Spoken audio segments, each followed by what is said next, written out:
1998년 4월 안동시의 어느 문중 묘에 발굴을 하다가 두구의 미이라와 유적 물품들이 발견이 됐습니다. 그 중에는 몇 통의 편지들도 있었는데요. 1586년 400여 년 넘어갔죠. 6월 1일 날 31살의 나이로 세상을 떠난 사랑하는 남편을 그리면서 죽음 앞에 애절하게 쓴 아내의 편지도 거기에 동복이 되어 있었고요. 그 다음에 동생을 보내면서 쓰라린 가슴으로 형님이 쓴 조사도 그 속에서 발견을 됐습니다. 조사 중에 일부를 제가 한번 읽어드리려고 합니다. 울면서 아우를 보낸다. 아우와 함께 어버이를 모신 지가 이제 31년이 되었네. 갑자기 세상을 떠나다니 어찌 이렇게 급하단 말인가. 땅을 친들 그저 망망하기만 하고 하늘에 호성한들 대답이 없구나. 외로이 나만 내버려 두고 죽었어. 이젠 네와 더불어 함께 할런지. 하지만 자네가 남기고 간 어린 자식 나라도 살아있으니 그래도 보살필 수 있구려. 쭉 한참 길게 나가다가 맨 끝에 결론 부분을 이렇게 적습니다. 형이 정신없이 곡하며 쓴다. 형이 정신없이 곡하며 쓴다. 400년 전에 우리와 조상님들의 형제간의 우애는 참 이토록 뜨거웠고 특별했다는 생각을 해봅니다. 죽은 동생 생각하면서 남긴 조카 보살피는 게 자신의 의무나 짐이라고 생각하지 않았습니다. 그래도 나는 남아있으니 조카 보살필 수 있어서 내 기쁨이 된다. 그런 고백을 한 거죠. 시편 133편 1절은 이렇게 노래합니다. 형제가 연합하여 동거함이 어찌 그리 선하고 아름다운 거. 어찌 그리 선하고 아름다운 거. 인생의 행복이 어디에 있습니까? 형제간에 서로 사랑하며 섬기며 그렇게 함께 더불어 살아가는 삶의 행복이 있다는 것이죠. 억만금을 쌓아놓고 서로 아웅다웅하면서 싸우면 거기에 무슨 행복이 있겠습니까? 돈에 있는 게 아니라는 거예요. 권력에 있는 게 아니에요. 명예, 인기에 있는 게 아니라는 거죠. 그래서 가난해도 형제지간에 서로 위하면서 함께 더불어 살아가는 거기에 행복이 있다는 겁니다. 한번 따라해 보실래요? 행복은 형제자매가 함께 어울려 잘 사는 데 있다. 동의하시죠? 사도 베드로는 그래서 이렇게 적어가고 있습니다. 그러므로 너희가 더욱 힘써 너희 믿음의 덕의 지식의 절제를 절제의 인내를 인내의 경건을 그리고 마지막으로 두 개 더 중요한 것 경건의 형제 우애 사랑을 더하라. 가장 중요한 것 이 8가지 덕목 중에서 제일 중요한 것은 형제 우애와 사랑이다 하고 강조하고 있습니다. 우리들의 신앙은 그저 믿습니다 그러면 끝 아니에요. 우리는 하나님이 주신 이 믿음의 보배로운 이 믿음 위에다가 덕을 쌓아야 합니다. 지식을 쌓아야 합니다. 그리고 절제와 인내를 훈련해야 하고 경건 생활을 통하여 우리의 마음과 삶을 다져야 합니다. 그리고 난 후에는 형제와 함께 더불어 우애하면서 살아가는 법 그리고 사랑하는 법을 배워야 하는 것이 바로 우리의 신앙의 노정이라는 것이지요. 자, 형제 우애란 뭘까요? 헬라어 단어로는 형제 우애를 이렇게 표현합니다. 필아델피아. 들은 것 같죠? 필이라는 말은 사랑한다는 뜻이죠. 헬라어로는. 형제라는 뜻은 아델포스라고 표현합니다. 필아델포스. 형제를 사랑한다는 것은 그래서 필라델피아입니다. 필라델피아. LA는 필라델피아라고 하는 용어, 그 도시 이름이 참 얼마나 아름다워요. 아마 우리 청소년부터 그 필라델피아를 지나갈 것 같아요. 이번에 여정에. 형제 우애, 형제의 필라델피아 참 좋은. 하지만 이것이 얼마나 현실적으로 변질되기 쉬운 것인가를 우리는 경험 속에서 발견하게 됩니다. 형제 애가 내적으로 변질되면 형제간에 시기 질투하고 암투와 경쟁으로 서로 물고 먹다가 함께 망합니다. 그런가 하면 이 형제애가 외적으로 변질되면 자기 핏줄만 사랑하는 가족 이기주의, 혈통 이기주의, 나아가 지역 이기주의로 변질되어 버립니다. 이게 다 비극입니다. 도대체 성경에서 말하고 있는 형제애, 형제우애란 무엇을 의미하는 것입니까? 첫 번째, 신앙만으로 만나는 것을 의미합니다. 오직 신앙만으로, 혈통이 아니고 핏줄이 아니고 고향이 아니고 신분이 아니고 취미가 아니고 오직 믿음만으로 만나는 것. 본래 이스라엘은 하나 아버지의 야곱의 핏줄 안에서 태어난 사람들, 그래서 사실은 형제들의 나라였습니다. 야곱의 후손들이 12지파를 이루어 지파 공동체로 한 나라를 세운 것입니다.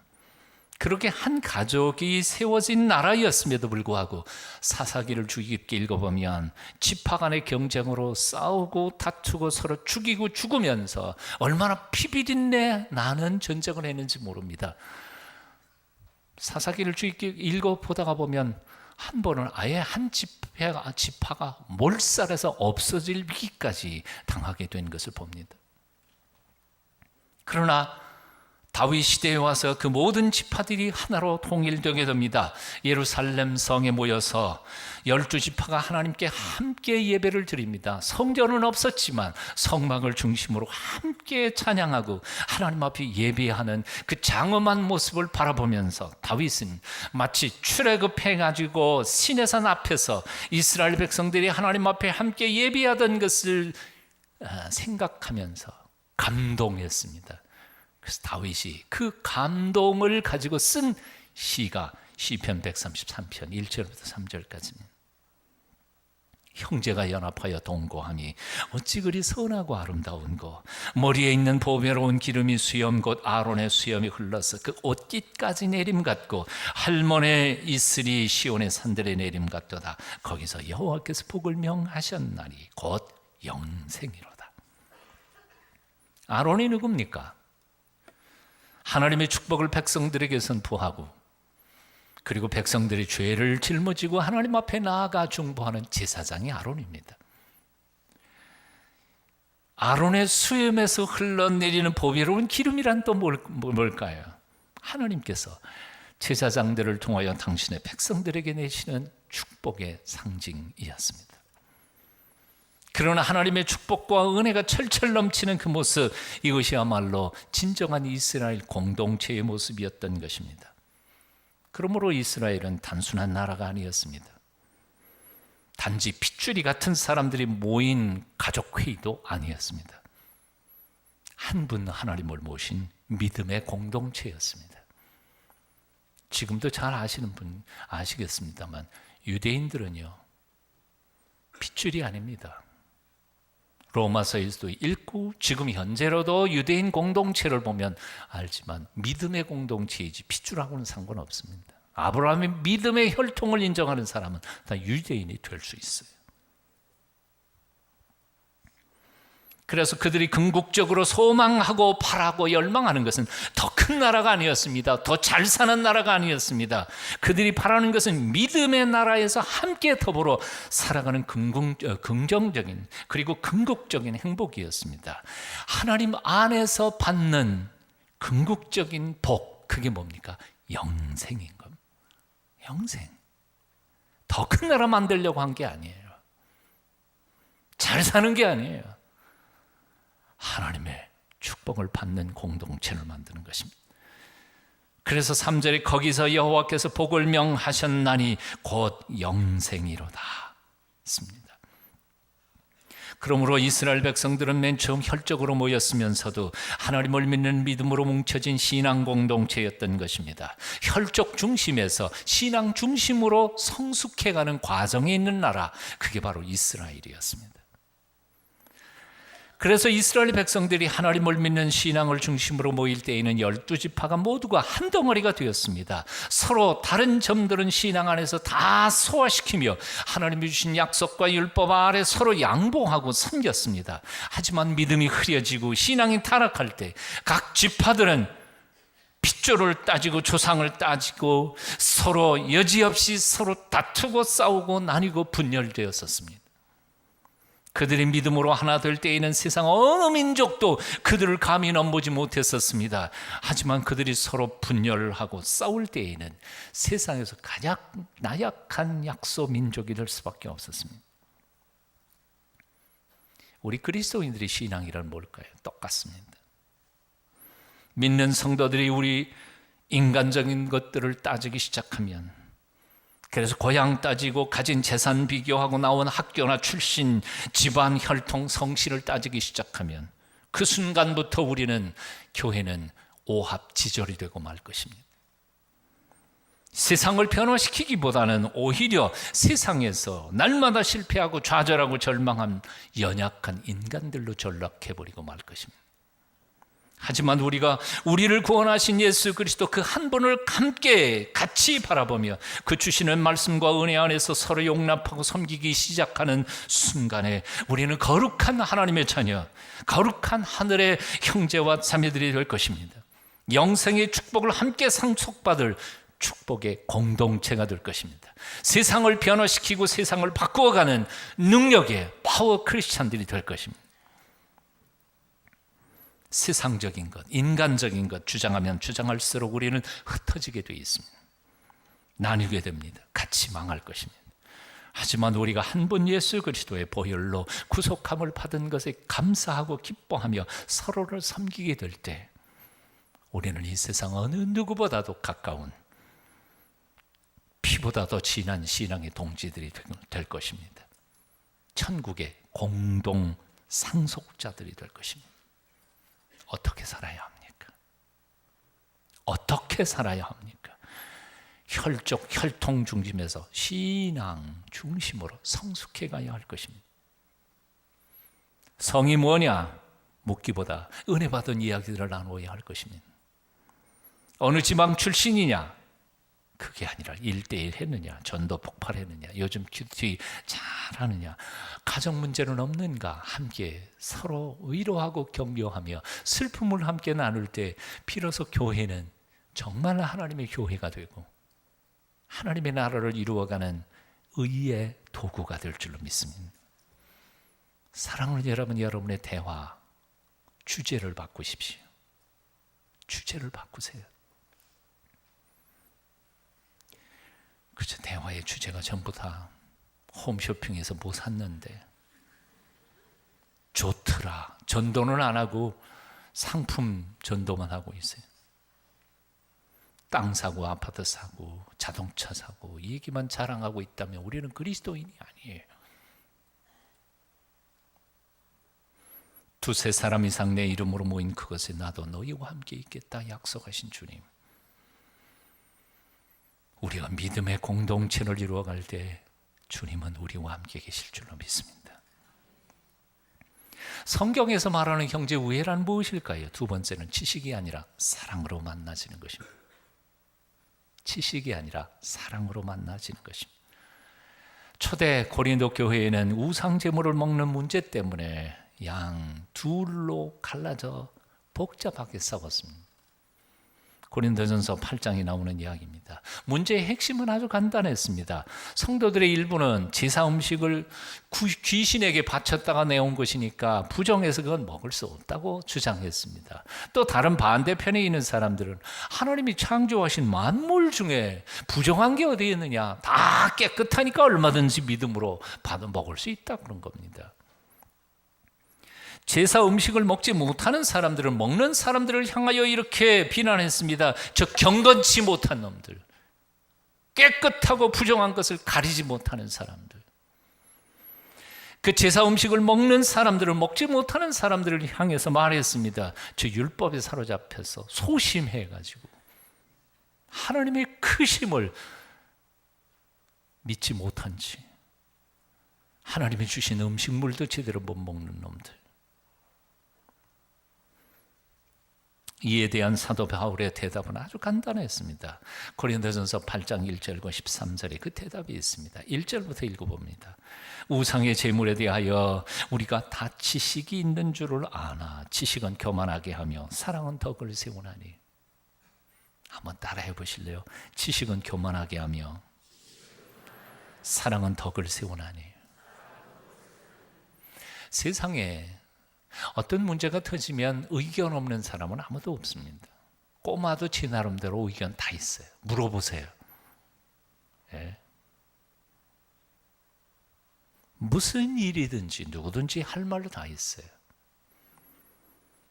하지만 그런 의견과 그리고 할 말들은 가만히 생각해 보면 다 자기 주관에, 자기 가치관, 자기 인생관, 자기 생각의 잣대로 판단한 열매들입니다. 그러므로 사람이 말하고 있는 의견이 100% 옳을 수 있는 것은 존재하지 않습니다. 내 생각은 내 관점에서 볼 때는 옳지만 다른 사람의 관점에서 볼 때는 옳지 않습니다. 만일 우리가 서로 자기의 의견만을 주장하면서 다른 사람에게 그것을 강요한다면 그런 공동체는 점점 어려워질 것입니다. 지식은 교만하게 하며 사랑은 덕을 세웁니다. 사도 바울은 그래서 이렇게 고백합니다. 13절입니다. 그러므로 만일 식물이 내 형제로 실족게 하거든, 식물, 먹는 음식이 내 형제로 말미암아 실족게 한다면 나는 영원히 고기를 먹지 아니하며 내 형제를 실족지 않게 하리라. 제사 음식 중에 고기, 거의 제사 음식이라는 게 고기였으니까요. 거기 나오는 고기를 말 먹는 것이 다른 사람, 믿음이 연약한 이들에게 상처가 된다면 차라리 나는 아예 고기 자체를 먹지 않겠다.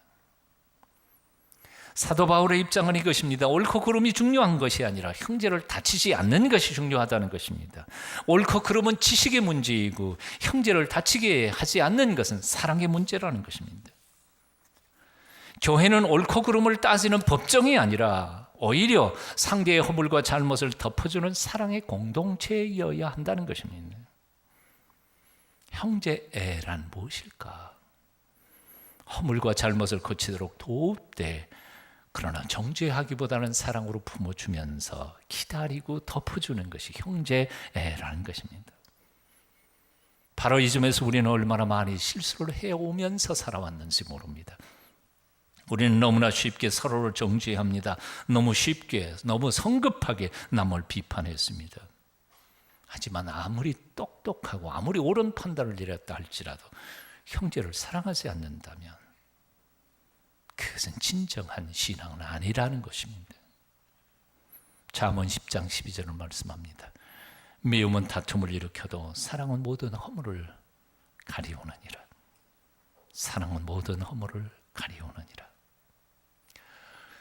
영국의 궁벽한 벽지에서 53년 동안 목회를 했던 존 파우셋 목사님, 런던의 아주 전통적인 교회에서 그렇게 많이 초빙을 했는데에도 가지 않았던 그 목사님이 자기 한평생의 목회를 생각하면서 수필집을 한 권을 내는데 얼마나 진솔하게 자신의 믿음을 고백했던지 그 책을 읽은 영국 여왕이 감동을 했습니다. 그리고는 사람을 보냈습니다. 네, 그대가 청하는 일이라면 무엇이든지 다 들어주리라. 그대는 무엇을 원하는가? 존 파우셋 목사님은 답장을 했습니다. 나는 우리 교회의 믿음의 형제자매들과 함께 사랑하며 살아가는 것으로 만족합니다. 하나님이 내려주신 이 풍성한 은혜 이외에 제게는 아무것도 원하는 것이 없습니다. 그분이 쓴 찬송시가 있습니다.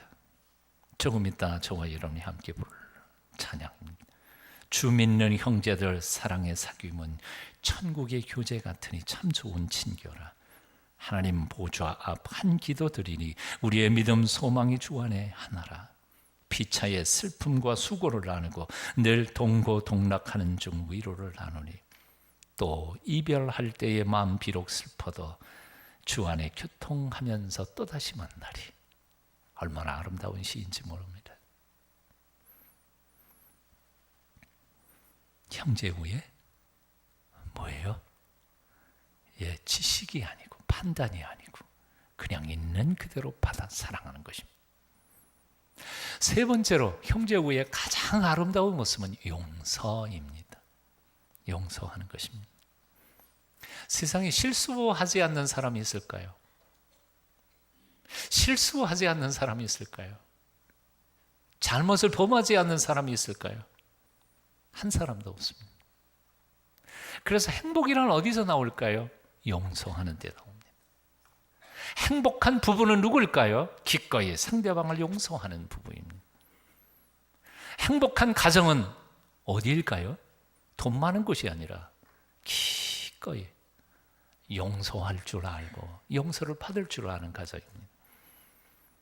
여러분의 부모님을 용서하십시오. 여러분의 자녀들을 용서하십시오. 남편을 용서하십시오. 아내를 용서하십시오.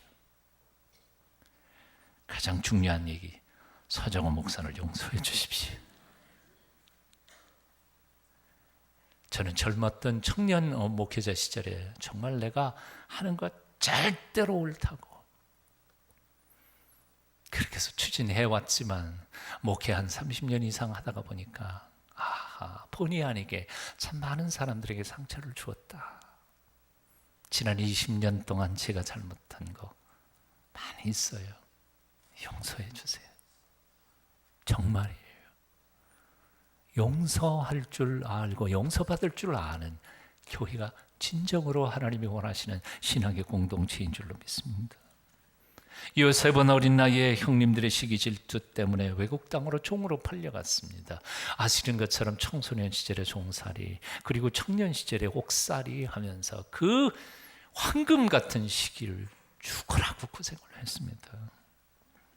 자기에게 그런 시련과 고통을 준 형님들에게 받은 한 맺힌 인생이었습니다. 그들을 만났습니다. 복수하고 싶은 생각 왜 없었겠습니까? 하지만 조건 없이 용서합니다. 하나님의 섭리를 믿고 하나님의 은총 안에서 조건 없이 용서합니다. 창세기 50장에 보면 형님들만 용서한 게 아니라 그 조카들의 장래까지도 자기가 책임지겠다고 용서를 선포합니다. 우리는 창세기에서 요셉의 이야기를 참 많이 읽습니다. 그래서 요셉의 생애를 통하여 수많은 메시지를 듣습니다. 첫째는 비전의 사람 요셉. 그래서 꿈을 꾸어라. 인내의 사람 요셉. 참아라. 그러면 성공할 것이다. 임마누엘, 어떤 것에 있든지 하나님과 함께하면 형통한다.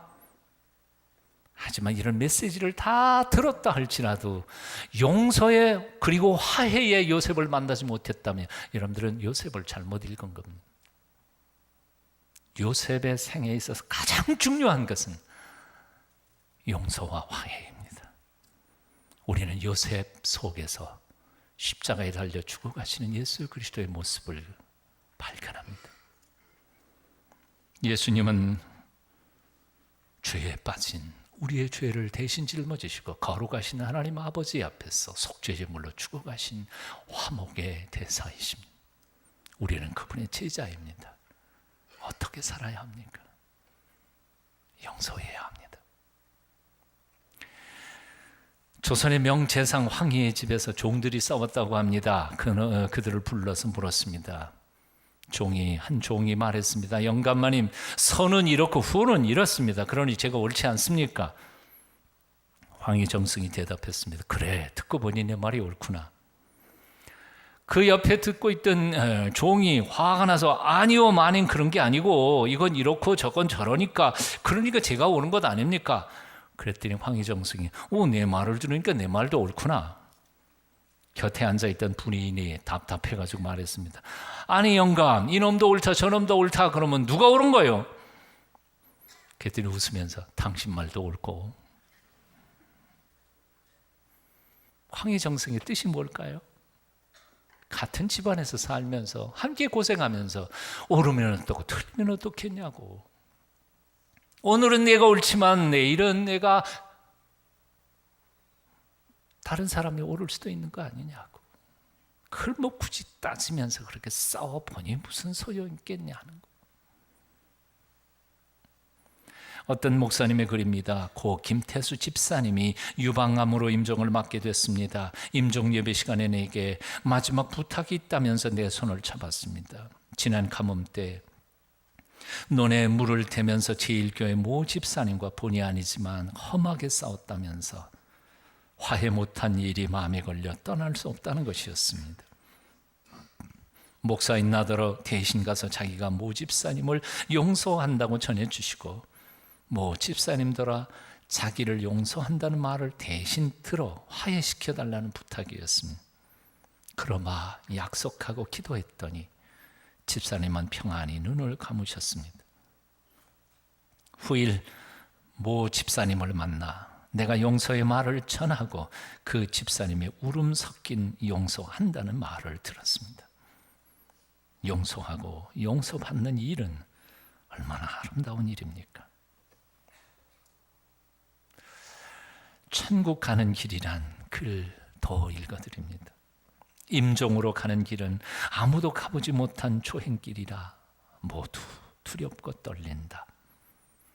그러나 믿음으로 사는 자, 용서받으며 용서하며 살아온 자는 영원한 소망의 길이다. 죽음의 길이 가장 힘든 사람은 화목하지 못하고 간 사람이려니 미결 인생이 어찌 평안히 그 길을 갈 수 있으랴. 미결 인생이 어찌 평안히 그 길을 갈 수 있으랴. 기도하겠습니다.